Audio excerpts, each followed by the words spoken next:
Ready? Good morning. My name is Marcia Moriah Skervin, and I will be discussing with 5 or 6 prospective entrepreneurs the topic of business analysis. All right, so you can go around the room and just see who is here, and then we can start. Okay? Just introduce yourself. Hello, how are you doing? Yes. No, that's fine. Don't take it off. And what is your prospective business?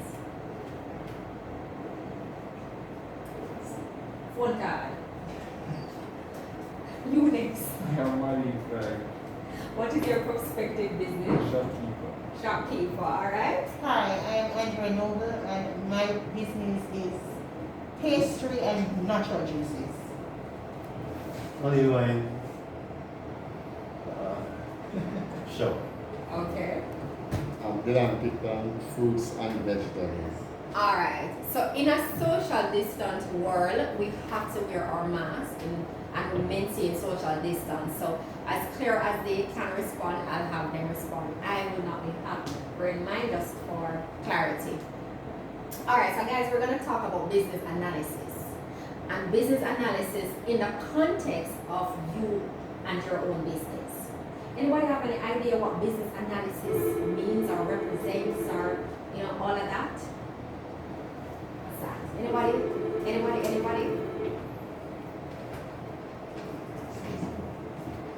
have any idea when they say business analysis? What comes to mind? What jump out at you when you think about business analysis? Analyzing Love the your business. business. Okay. Other Yeah, but go in a little drill down exactly like. Analyzing the business Yeah. to see what benefits you can get from it. Okay, that sounds good. Anybody else? Alright, No to run your business, okay. Alright, so pretty much that is what it says. So in our professional space, business analysis is the practice of enabling change in an organization by defining needs and recommendation solutions to stakeholder. So it really means in your business, it is analyzing what drives your business. Analyzing what the product is, analyzing the pricing, analyzing the market, analyzing profitability, analyzing the environment. What are the factors that drive your business? So when you start analyzing that business, you can determine, as you say, profitability. You can determine whether or not that's a good business to be in. You can determine whether or not you need to change product or get more people involved in the business. Or you can determine, say, listen, I want to expand the business. So all of these are coming out after you've analyzed the business, right? So business to analyze it is really a scientific process. And it's good that when you start your business as entrepreneurs, you start with a fundamental basis of really doing the scientific approach so that your business starts on solid foundation. You understand? Because, for example, you have a business now, we're in a time where everybody's into sanitizing, right? Yeah. And when you saw that in February, say you had a manufacturing plant and you used to manufacture soap, but you now see COVID, right? So you said to yourself, after I analyze this business, I look at the resources, I look at the raw material, I look at the people, I look at everything, and then I can determine, so you know what, I can now expand this business into alcohol, into sanitizers, into tissues, into masks. So this is what it tells you to do. It don't matter if the business is a big business or a small business. On a smaller scale, you're able to manage those questions easily. Because you will be having like anywhere between 1 to 10 for your small business. You can say, all right, I used to sell 5 pounds of flour in this wholesale. But because of lockdown, people eating more. So now I'm going to have to now up it to 10 pounds of flour. It's just about really going down in change. Willing to change the way how you operate now by analyzing the way how you do business. In a big organization, like for example, like BH Paints, you would start analyzing the roles, meaning the job descriptions. You start analyzing the positions, the persons who are leading. You'll start analyzing the sales process, the delivery process, the production process. You start analyzing the product. What if you start realizing that a lot of people, you know, back in the day in Negril, I don't know if probably only you remember, in Negril, usually they only sell oil paint. And people used to wonder, oh, people just buy oil paint in Negril constantly, so. But when they recognize it's because Negril was close to the sea. So, and there was a lot of board houses out by Negril. So a lot of Negril is really board houses and cottages. So the persons used to buy a lot of oil paint. So when they start doing the research now, because of business analysis, they recognize that, listen, we need to get a store at the western end because after analyzing this, it's not feasible to deliver from here to Montego Bay all the time, or it's not feasible to make it and then, you know, somebody take our market there. But because we analyze it and realize there's a spike there, we have to do something to embrace that change. So would you say you understand the whole concept of business analysis? Yeah. All right, so for your own business, and you spoke of what your business is, what would a business analysis look like in your business if we were to go down in the nitty-gritty? And I'm going to just go down a little bit into some of the types of business that is there so people can understand what, you know, in terms of what kind of business there are to be analyzed. So like manufacturing, manufacturers are businesses that use raw materials such as leather, waste material, wood, cloth, or metal, and make new or different product. That's why we are a manufacturing paint company, because all the materials come in and then we make paint, or we make tinners, or we make this, or we make something. But we are a manufacturing company because we convert raw material to finished goods. So there is not every company you could say is a manufacturing company because they see them doing something. Manufacturers are always who convert those raw material, whether it be leather, whether it be you know, whatever, into a finished good. Service provision companies are service providers, are businesses that sell particular service. So like Flo and Diddy said, they're not a manufacturer. They're definitely a service provider because they give service. They provide a particular service. JUTC, transportation, hairdressers provide service. Banking is a service. Deliveries is a service. Construction repairs, those are service provision company. When we talk about wholesaling, what comes to mind? We think about the little wholesale shops, don't it? Yeah, you buy and sell. Don't it? Buy and sell. Alright, so the wholesalers are businesses that buy large quantity of a certain goods from manufacturer.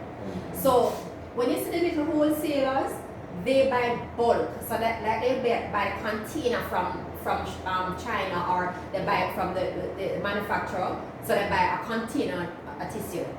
You know what I mean? A container of this particular good. So they buy it in bulk, they get it at good price of course because they buy it in bulk. So they now sell back to you and they sell back to other persons that feed right into the retailer. Retail price.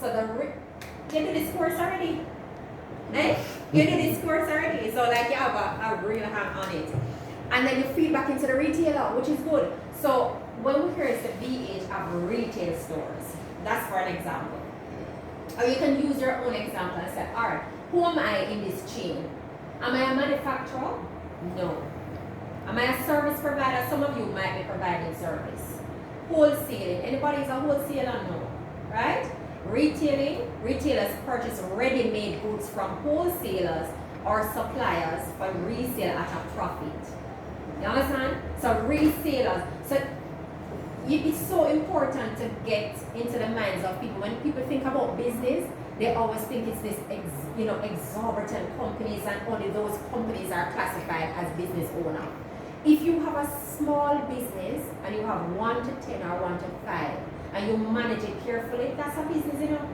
That is a business, and you can use the same principle to expand your business and earn money, right? But you have to know where you fit after you do the business analysis. You have to see what kind of business you have. You have to see where you need the changes. You have to see what needs to be improved, what needs to be removed, what recommendation you have for you're the business owner. So you have to take recommendation also from people who are in the business with you.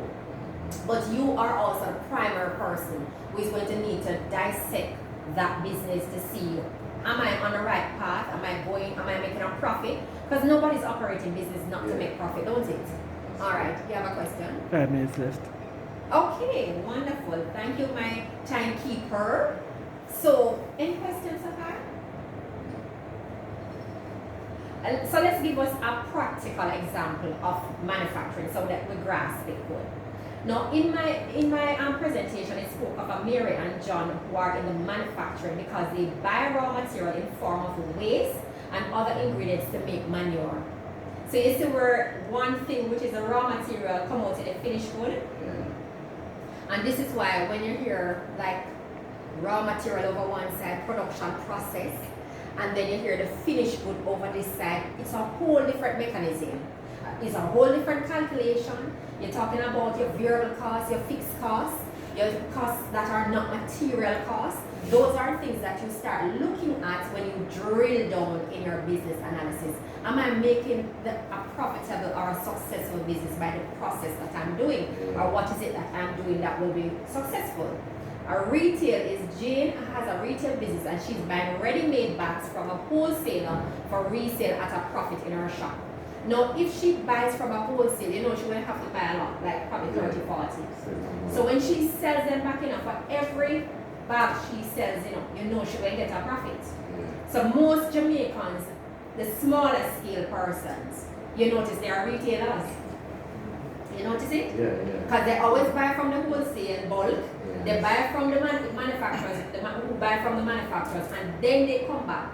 Take out a simple thing like an ice meat vendor. Anybody ever see an ice meat vendor and notice how they operate?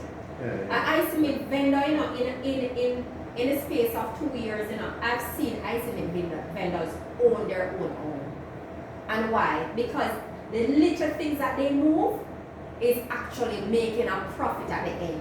So they analyze the business and say, no, I'm not selling bag juice. I'm not selling this because where I am, nobody's going to buy the bag juice, nobody's going to buy the sweetie, nobody's going to buy that. But after my business analysis, which tells me is enabling the change, is drilling down to see how my business is performing, so what needs to happen, and then I can come now and say, all right, this is something new, that our direction that the business must take. Any questions? I implement some ideas where say this will make your business more profitable. Okay. And now going to so I start thinking now, what am I about? Wonderful, wonderful. All clear? All right, so that is my first presentation on business analysis. Thank you, and it will be submitted. Thank you so much. The end.